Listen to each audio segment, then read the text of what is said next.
मंत्री की कुछ तस्वीरें इस वक्त सामने आ रही हैं। जल्दी से वो तस्वीरें इस वक्त हम आपको दिखा रहे हैं। भारत टैक्सी ड्राइवर से बातचीत करते हुए गृह मंत्री इस वक्त यहाँ पर, उनकी ये तस्वीरें हम आपको दिखा रहे हैं। हाल ही में आपको याद होगा इस सर्विस की शुरुआत की गई और अब गृह मंत्री सभी से बातचीत करते हुए। मंत्री महोदय, आज बड़ी खुशी हो रही है इस बात को लेकर के कि देश के शीर्ष नेतृत्व जिनकी छत्र छाया के अंदर में सहकारिता इस तरह से फलीभूत हो रही है और उनके साथ में जो है हमारा यानी कि अपने जो साथी हैं चालक भाइयों का प्रत्यक्ष संवाद हो रहा है। ये पल चालकों के लिए इससे पहले तो नहीं आया, इतिहास के अंदर में हमने नहीं देखा है।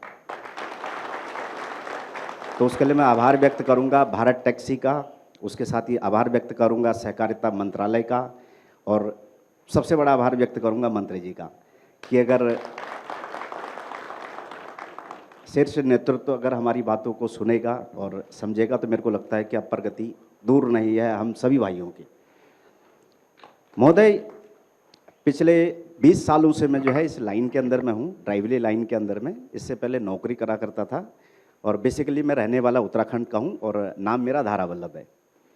अल्मोड़ा ज़िले से बिलोंग करता हूँ, तो वहाँ से जो है रोज़गार के लिए दिल्ली में आए। दिल्ली में आकर के जो है ड्राइवर की नौकरी करने लग गया और 2018 के अंदर में मैं ऐप बेस्ड कंपनियों के अंदर में ड्राइवर के रूप में अपनी टैक्सी लेकर के संचालन करने लग गया।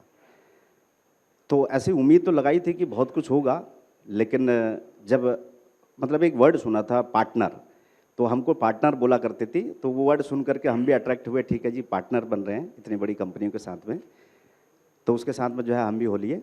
लेकिन जब हकीकत सामने आई तो देखा कि पार्टनर तो कुछ भी नहीं है, एक सिर्फ शब्द है वो। लेकिन वहाँ पर जो चीज़ें मतलब कमियाँ महसूस हो रही थी कि इतनी ज़्यादा कमियाँ थी, उसमें से जो है उन कमियों की ओर मैं आपका ध्यान आकर्षित कराना चाहूँगा और बाकी सभागार में बैठे हुए सभी सज्जन व्यक्तियों को भी बताना चाहूँगा। एक तो जो है नीतियाँ अच्छी नहीं थी, चाहे वो किराए को लेकर के हों या चाहे कमीशन को लेकर के हों या बाकी जो पार्टनर जो ड्राइवर उनके साथ में कनेक्ट हो रहे हैं उनको लेकर के हों। और दूसरा जो सामाजिक सुरक्षा का जो अभाव हो रहा था कि किसी को अगर कुछ हो जाता है तो किसी को कोई लेना देना नहीं है, पार्टनर है सिर्फ एक शब्द है मात्र। और उसके साथ ही जो है जो कमीशन की दरें थी वो बहुत ज़्यादा हाई थी, उनको लेकर के जो है बहुत सारी समस्याएं हुई। तो मन के अंदर में एक जिज्ञासा हुई कि भारत टैक्सी जो ड्राइवरों के लिए सारथी समाज के लिए आया हुआ है, तो इसके अंदर में इन समस्याओं का समाधान होगा क्या, इसके प्रति थोड़ा सा जिज्ञासा मेरी भी है और मेरे साथियों की भी है, शायद सभी लोगों की। तो मैं आपसे आग्रह करूंगा कि अगर इसमें कोई मतलब हमारी अगर कुछ समस्याओं का समाधान हो सकता है तो मैं आपका धन्यवाद करना चाहूँगा। धन्यवाद। देखिए, अभी आप सहकारिता के कंसेप्ट को समझेंगे तो ये सवाल ही खड़े नहीं होंगे। अमूल क्या है? अमूल में गुजरात की 36 लाख माताएं बहनें सदस्य बनी है, एक कोऑपरेटिव है। और 36 लाख माताओं बहनों ने कितना रुपया रोका है, इसमें इन्वेस्ट कितना किया है मालूम है आपको? सिर्फ 50 रुपया। अब 36 लाख माताओं बहनों ने 50 रुपया इन्वेस्ट कर कर अमूल बनाई।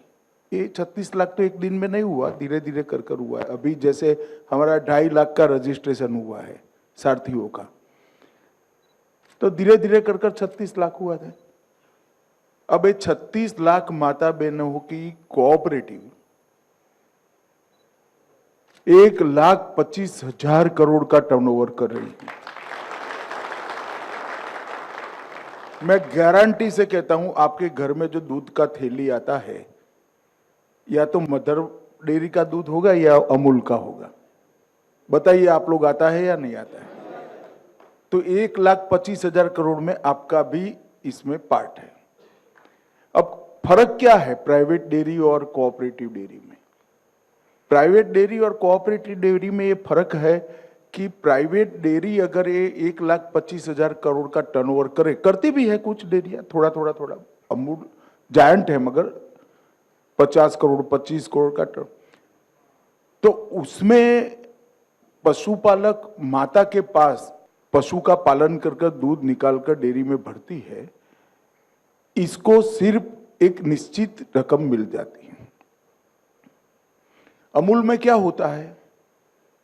अमूल में दूध एकत्रित किया जाता है, इसका आइसक्रीम बनता है, इसका थैली में दूध भी आपके यहाँ पहुंचता है, इसका पनीर भी बनता है, इसका दही भी बनता है, इसका घी भी बनता है, इसका दूध का पाउडर भी बनता है। अब ये सब बनता है तो मुनाफा भी होता है, पेड़े भी आप खाओगे, श्रीखंड भी खाओगे। तो ये मुनाफा प्राइवेट डेयरी में प्राइवेट डेयरी के मालिक के यहां जाता है।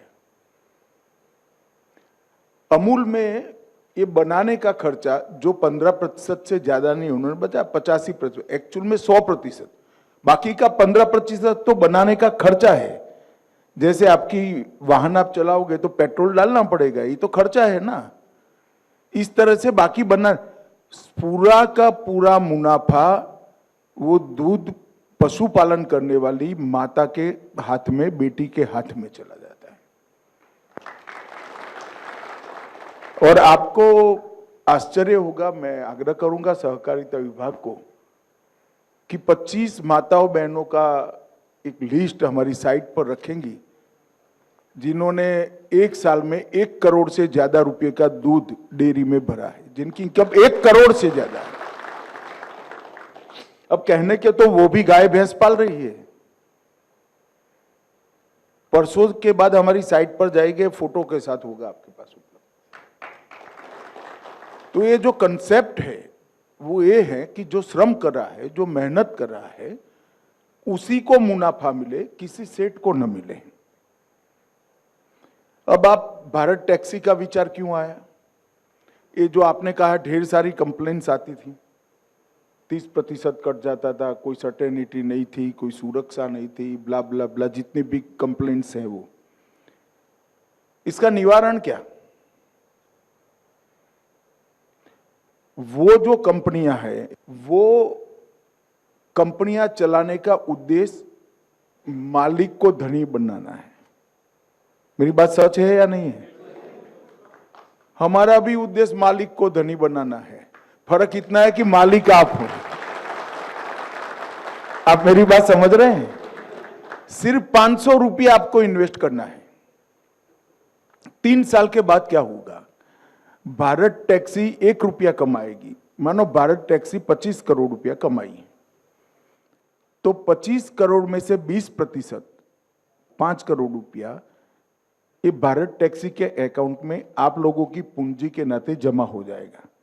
और 80% पैसा किसने कितना किलोमीटर टैक्सी चलाई इसके हिसाब से वापिस आपके अकाउंट में डाल दिया। मेरी बात गले उतर रही है ना भैया? तो अभी तो आपको जो निश्चित किराया मिलना ही मिलना है, मगर आप तो मालिक हो भाई, तो मुनाफे में भी आपका हिस्सा होना चाहिए या नहीं होना चाहिए? तो ये हिस्सा आने वाला, मगर पहले 3 साल तक थोड़ा धैर्य रखना पड़ेगा। जैसे एक बच्चा होता है, हम प्यार से लालन पालन करते हैं, करते करते बच्चा 30-40 साल का होता है, हम वृद्ध होते हैं, हमने इसका लालन पालन किया, बाद में वो हमारा लालन पालन करता है। तो पहले 3 साल आपको धैर्य रखना पड़ेगा, इसलिए क्योंकि ये एडवर्टाइज करना, इसको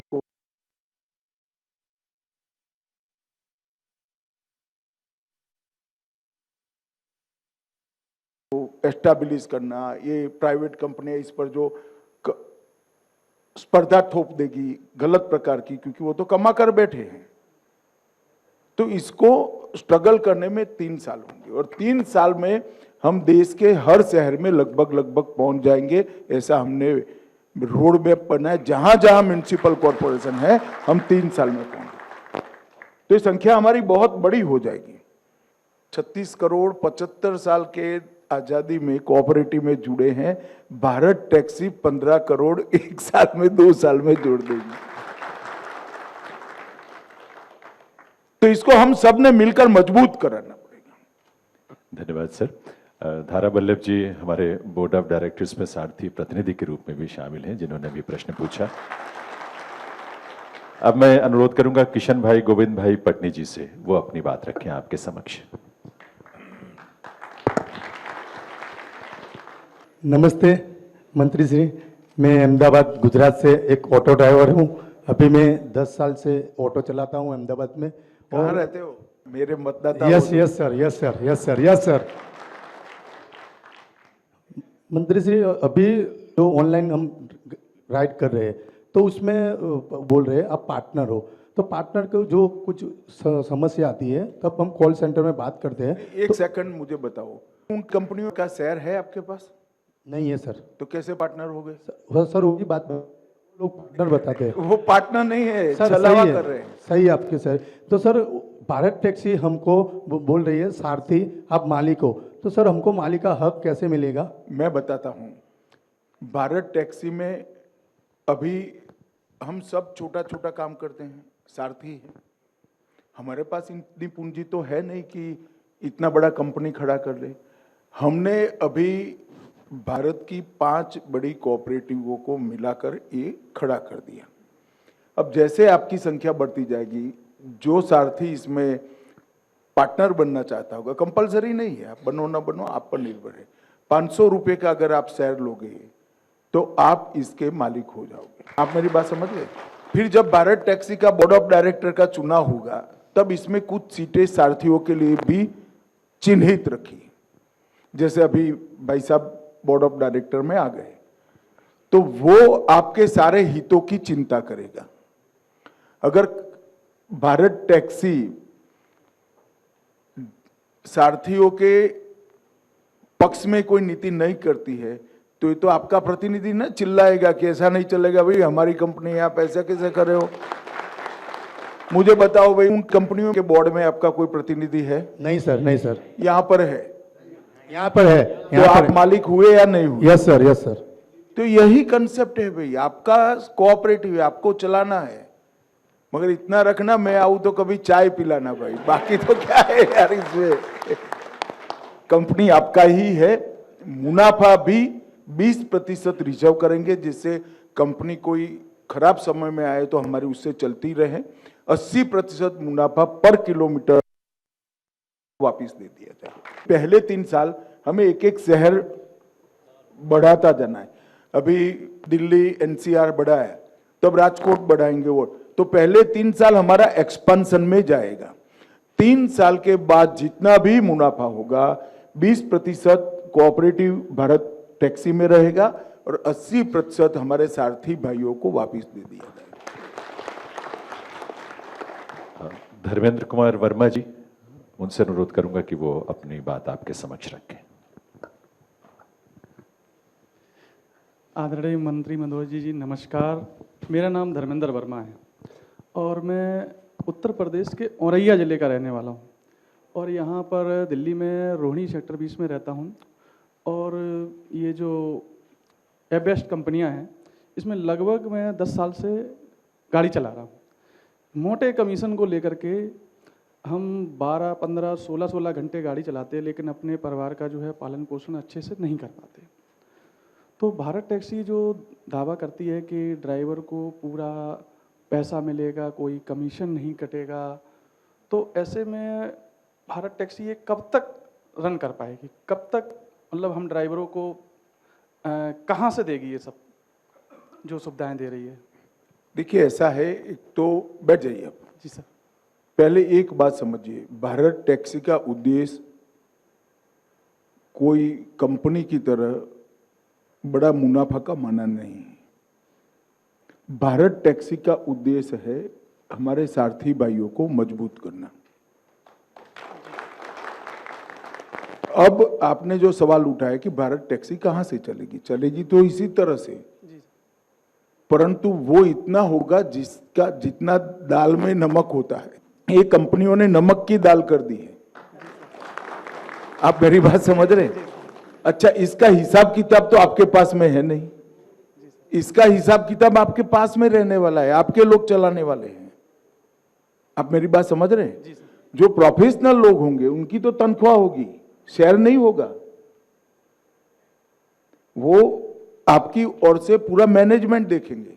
शेयर आपके पास है, मालिक आप हो, पॉलिसी आप बनाना है। तो जब आप पॉलिसी बनाओगे तो आपके पक्ष में बनाओगे या विरोध में बनाओगे, बताओ। मगर सोने के अंडे देने वाली मुर्गी की कहानी सुनी है सबने? जी सर। एक व्यक्ति का, उसके घर पर एक मुर्गी ने एक दिन सोने का अंडा दे दिया। दूसरे दिन भी दिया, तीसरे बड़ा खुश हो गया कि मुर्गी भाई सोने का अंडा दे रही है, बड़ी अच्छी बात है, मैं तो धनी हो गया।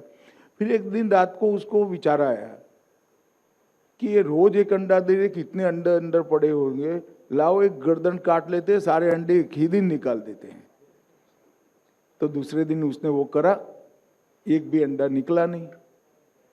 तो हमारी खुद की कंपनी को समझकर कोऑपरेट करना, सहकार करना, ये हमारा सिद्धांत होना चाहिए। और इतना मानकर चलो कि जैसे गाय का दूध का हम दोहन करते हैं, शोषण नहीं करते उसका। मेरी बात समझ में आ रहा है ना?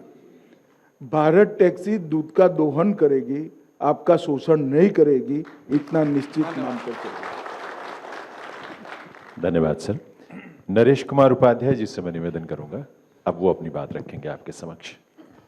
माननीय नमस्कार, मेरा नाम नरेश कुमार उपाध्याय है और मैं मेरठ उत्तर प्रदेश का रहने वाला हूं और पिछले 12 साल से मैं टैक्सी चला रहा हूं। माननीय, सबसे पहले तो मैं धन्यवाद देना चाहूँगा हमारी भारत सरकार और सहकारिता को, जो हमारे लिए भारत टैक्सी लेकर आई है, जिससे हमारी दिशा और दशा दोनों बदलने वाली है। मान्यवर, मेरी दशा तो अभी से बदलना शुरू हो गई है, क्योंकि अगर बात करें हम पिछले जनवरी की, तो मैंने 20,000 प्लस का जो कमाई भारत टैक्सी में किया है सर। और उससे भी ज़्यादा खुशी तब हुई जब मुझे पता चला कि हमें नई गाड़ियों के लिए इसमें लोन भी दिया जाएगा, और उससे भी ज़्यादा खुशी तब हो गई जब हमें पता चला कि हमारा इंश्योरेंस भी किया जाएगा। तो बस ये सारी चीज़ें किस प्रकार हमें उपलब्ध कराई जाएंगी। देखिए भाई, योजना कैसे बनाई है कि एक बड़ा कोऑपरेटिव मूवमेंट है, इसमें कोऑपरेटिव बैंकें भी है, तो आपको लोन देने में बड़ी दिक्कत आती है या नहीं आती है? वो बैंक ही मॉर्गेज करती है ना। यहाँ भारत टैक्सी आपकी टैक्सी को मॉर्गेज कर लेगी और भारत टैक्सी आपको कोऑपरेटिव बैंक के माध्यम से लोन दिला देगी। आपका इंश्योरेंस इफ्को टोक्यो का, वो भी भारत टैक्सी ही एजेंट बनाकर आपका इंश्योरेंस ले लेगी, जिसमें मिनिमम प्रीमियम होगा। इस प्रकार के कई प्रावधान हम इसके साथ जोड़ने वाले हैं।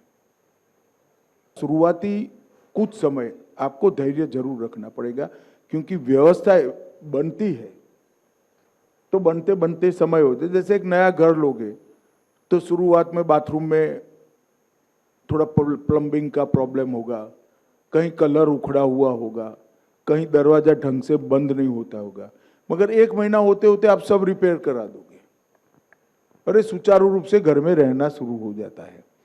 इस तरह से टीथिंग प्रॉब्लम, जो शुरुआती दिक्कतें होती हैं, वो शुरुआती दिक्कतों को अपनी कंपनी है ऐसा समझकर थोड़ा बड़ा हृदय कर रख कर चलना, तब जाकर ये निश्चित सफल होगा।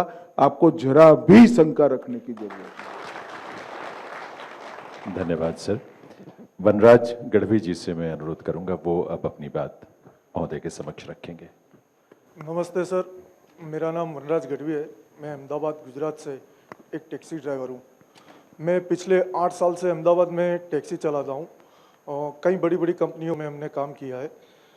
वो बड़ी बड़ी कंपनियाँ, हम जब सुबह से घर से निकलते अच्छी सोच लेके निकलते कि घर से निकलकर हम जाए, अच्छा मुनाफा कमाएंगे, घर अच्छा पैसा लेके आएंगे और परिवार का गुजरान करेंगे। लेकिन जब हम पूरा दिन काम करते हैं तो इतना भारी कमीशन और इतना टैक्स, मतलब ऐसे चार्ज लगाते हैं, हिडन चार्ज लगाते हैं। आज तक हमें समझ में नहीं आता किस प्रकार से कौन से चार्ज लगाए जाते हैं। कभी चार्ज बढ़ भी जाता है, कभी कम भी हो जाता है, कभी किराया बढ़ जाता है, कभी कम हो जाता है। जब हम थक के घर जाते हैं शाम को, तब मालूम पड़ता है कुछ नहीं बचा है, हमने तो खाली मेहनत ही की और कुछ बचा नहीं। ना हमारा परिवार का भविष्य होता है, ना किसी का और कुछ होता है। तो हम ये जानना चाहते हैं आपके माध्यम से सर कि भारत टैक्सी हमारे भविष्य के लिए, हमारा परिवार के लिए और क्या क्या सुविधा देगी। पहली बात, भारत टैक्सी में हिडन कुछ नहीं होगा। एक बात समझिए, जो होगा वो नोटिफिकेशन आपके मोबाइल पर आ जाएगा, तभी होगा, और 1 सप्ताह पहले नोटिफिकेशन आएगा। आप मेरी बात ढंग से समझ रहे हैं? जो करेंगे 1 सप्ताह पहले नोटिफिकेशन भेजकर करेंगे। आपकी मिनिमम वायबिलिटी पर किलोमीटर क्या होगी, वो बेसलाइन बनाकर जो होगा उसके ऊपर होगा। मतलब आप 1 किलोमीटर का आपका रेट 2 रुपया है, मैं काल्पनिक रूप से 2 रुपया कह रहा हूं, तो जो होगा वो 2 रुपया प्लस मुनाफा उसके ऊपर ही होगा, इसके नीचे कभी नहीं होगा। आप मेरी बात समझ रहे हैं? तो भारत टैक्सी काउंट करेगी कि ऑटो का मूल्य कितना, पेट्रोल कितना जलेगा और मिनिमम कितना कमाना चाहिए, ये सब मिलाकर एक बेस रेट होगा, इससे नीचे हम नहीं जाएंगे। हमारा लक्ष्य मुनाफा कमाना नहीं है, हमारा सारथी हमारी कोऑपरेटिव का मालिक है, वो अपना घर अच्छे से चला पाए, वो है। तो सारी कंपनियों में क्यों तकलीफ आती है? उन्होंने बेस रेट ही तय नहीं किया है। ये सहकार टैक्सी का एक बार मैंने राज्यसभा में भाषण किया तो ये तीनों लोग मुझे बारी बारी मिलने आए थे कि मत करिए, नुकसानी का धंधा है वो। फिर मैंने वैसे ही जानकारी के लिए पूछा कि भाई आपने आपके ड्राइवरों के लिए कोई मिनिमम बेस रेट बनाया है कि नहीं बेस रेट नहीं है, वो तो उसको अच्छा लगेगा तो आएगा, नहीं अच्छा लगेगा तो मेरे को वो नुकसान करेगा तो it is up to him, मतलब वो उसको देखना है। हम ऐसा नहीं करेंगे। जो बिजनेस करेंगे आपका मिनिमम